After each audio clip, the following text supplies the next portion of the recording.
Good morning, student. Welcome for today's science class in 7th. We are on the chapter 13, that is time and motion, and we have done few topics of time and motion. In the last topic, I have explained you about uniform and non-uniform motion.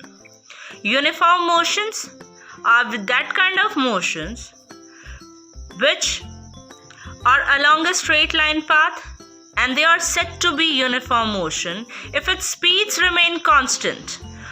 Okay, when the time with respect to speed is constant and they are changing with regular interval of time. So, an object when moving along a straight line path is said to be non-uniform motion when its speeds become changing. Okay, when the speed become changing with respect to time or distance. Okay, so they are called unequal distances with an unequal interval of time. That's why it's a uniform motion. So let us discuss more about the distance time graph in detail. What is there in this graph? Distance time graph. A distance time graph shows how the distance traveled by a moving object changes with time. Graphs are generally plotted on a graph paper. And what are the units? Time for units it is written, and distance unit it is written. For the time it starts from 0 and distance it goes to 0. And for the time it goes to 1 minute and then distance 1 kilometer. In same way you have to plot the graph, right? So plotting can be this way. You can see the given units are time according 1, 2, 3, 4, 5 minutes. According to that, so on.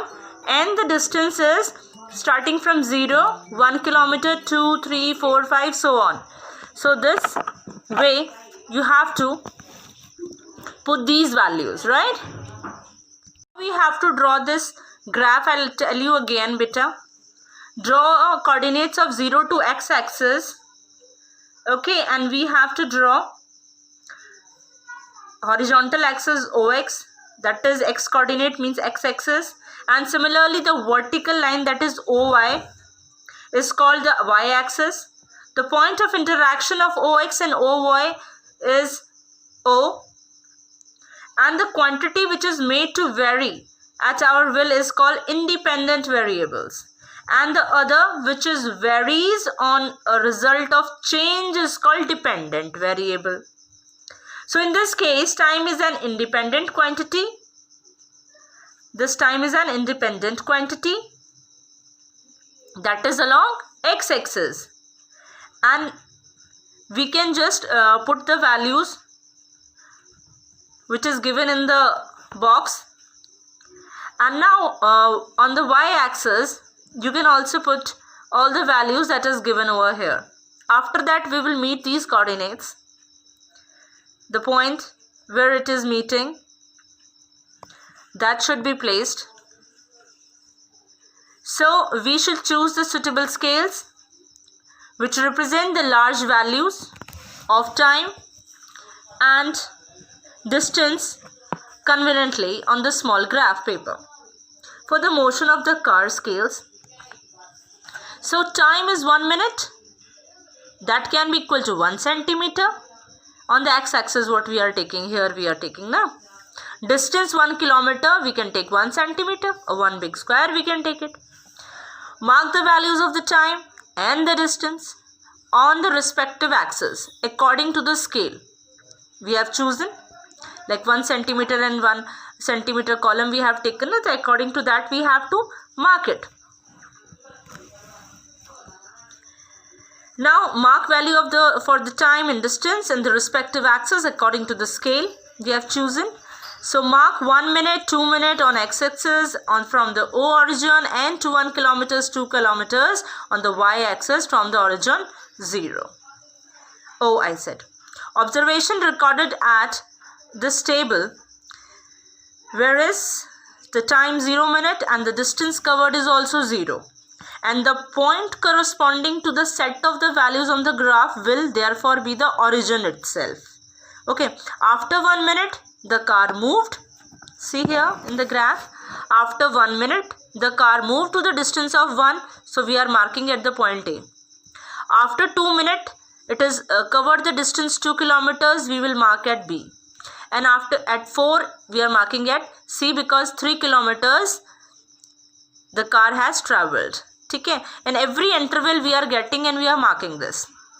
So these can be marked with the dots. Join all the mark points for the pencils. It is a straight line in this case because distance time graph for the motion of the car is having a uniform motion here. Like it is in the straight path, it is going with a regular interval of time, we can say. That's why it is having a uniform motion. Okay. So next graph we will talk about distance time graph for various form of motions. Distance graph for uniform motions for uniform speed.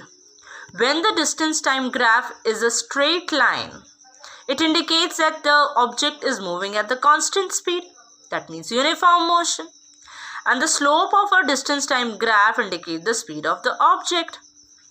So with a straight line, it shows that it is a uniform motion and the objects are moving parallelly with this distance and time graph.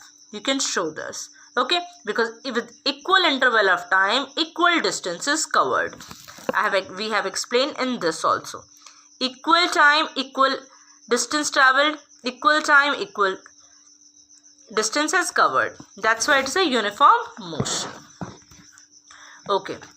And second one, the distance time graph for a non-uniform motions for changing speed. That means if a vehicle is running with the non-uniform speed, definitely it is practically, I can say, when we are moving on the road with a vehicle, it's not important that the speed will be constant. Definitely it will fluctuate.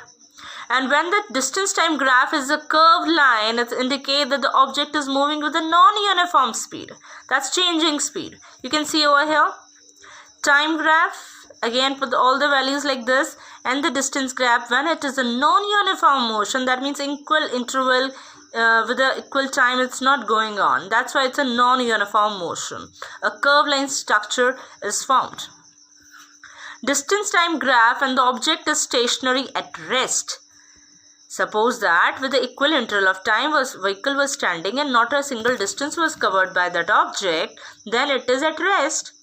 And after intervals a certain distance, when a moving object stops and come to rest, then the distance time graph is a straight line parallel to the time axis and the speed of the object is 0 in this case, beta. That's why a straight line you can see with the 0 speed. That means a horizontal line graph will be formed over here. So we have covered with the type of graphs, how we have to draw these graphs. Try this beta in your notebook also, in your practice notebook, and further I'll explain you again if the question appears, how to draw it. Practice with yourself in the practice notebook. Till then, thank you. Have a nice day.